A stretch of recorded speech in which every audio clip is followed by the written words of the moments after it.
Bonjour tout le monde, bonjour à toutes et à tous, bienvenue sur SNTV dans votre nouveau journal. Pour toujours, Conseil constitutionnel, la candidature de Bassirou Diomaye Faye validée, c'est l'un des dossiers les plus attendus pour ce second tour du contrôle de parrainage.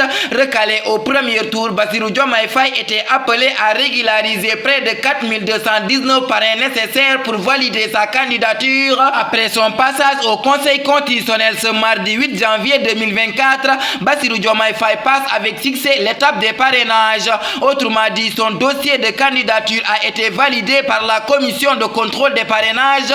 C'est clair, il participera à la prochaine élection présidentielle du 25 février. Cette validation du dossier de parrainage de Bassirou Diomaye Faye porte le nombre de candidats ayant franchi cette étape à 21 après Boubacar Camara, Cheikh Tidiane Dièye, Déthié Fall, Daouda Ndiaye, Habib Sy, Karim Meïssa Wade, Khalifa Ababacar Sall, Amadou Ba, Anta Babacar Ngom, Rose Wardini, Idrissa Seck, Aliou Mamadou Dia, Serigne Mboup, Pape Djibril Fall, Mamadou Lamine Diallo, Mohamed Boun Abdallah Dionne, Malick Gakou, Aly Ngouille Ndiaye, Mame Boye Diao et Thierno Alassane Sall. Pour toujours, parrainage, Bougane Gueye Dany invalidé. Les 23 candidats qui ont été recalés lors de leur première évaluation par la commission de contrôle du parrainage au Conseil constitutionnel se sont confrontés à de multiples doublons externes. À la suite de cette expérience, les représentants ont critiqué le système, certains allant même jusqu'à blâmer directement le Conseil constitutionnel. Hier, c'était leur ultime opportunité dans cette délicate épreuve. En cas d'échec, ils seront exclus à la participation à l'élection présidentielle de février 2024.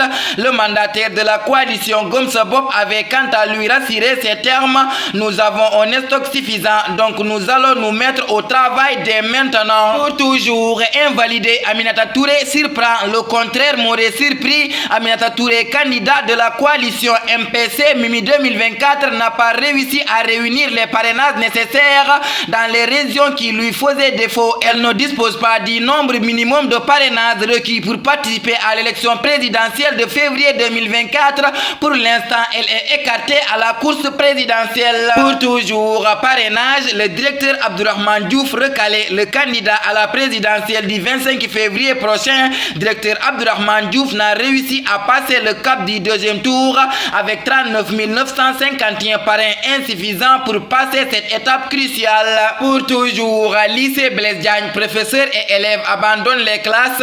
Ce mardi, les cours ont vaqué à 9 h au lycée Blaise Diagne. Les professeurs, élèves et syndicats sont sortis pour dénoncer la construction d'un restaurant au sein de l'établissement scolaire. Les acteurs comptent même dur sur le combat s'il n'y a pas satisfaction de leurs demandes. Pour toujours, du nouveau dans l'attaque au cocktail Molotov d'un bus à Yarakh. L'un des suspects de l'attaque du cocktail Molotov d'un bus à Yarakh a été arrêté aux États-Unis. Son arrestation fait suite au mandat d'arrêt du doyen des juges du tribunal de Dakar. Il est en ce moment en détention à Pennsylvanie dans un centre de détention de migrants. Pour toujours, CAN 2023, l'énorme promesse de Macky Sall au Lion si vous remportez le trophée. Hier dans l'après-midi, le président Macky Sall a remis le drapeau national au Lion alors qu'il se prépare à participer à la CAN Côte d'Ivoire 2023.